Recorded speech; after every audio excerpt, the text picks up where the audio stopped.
Vote পরবর্তী হিংসা জেলায় জেলায়। ফলতায় বিজেপি কর্মীদের বাড়ি বাড়ি হুমকি দেওয়ার অভিযোগে পথ অবরোধ করে বিক্ষোভ দেখিয়েছেন বিজেপির কর্মী সমর্থকেরা।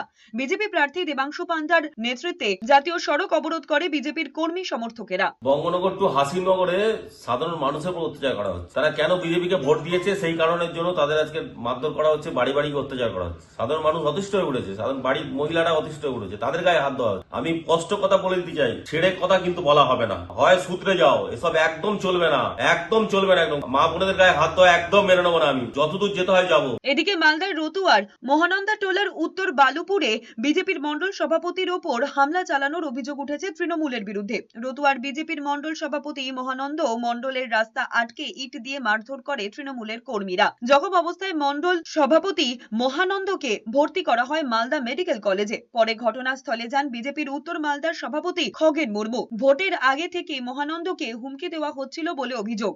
এদিকে মুর্শিদাবাদের ইসলামপুর থানায় লোচনপুরে সিপিএম এজেন্ট রুহুল আমিনকে তৃণমূলের অঞ্চল সভাপতির নেতৃত্বে একদল তৃণমূল নেতা চায়ের দোকানে বেধড়ক মারধর করে বলে অভিযোগ। পুলিশে অভিযোগ জানানোর পরেও কোনো ব্যবস্থা নেয়নি পুলিশ।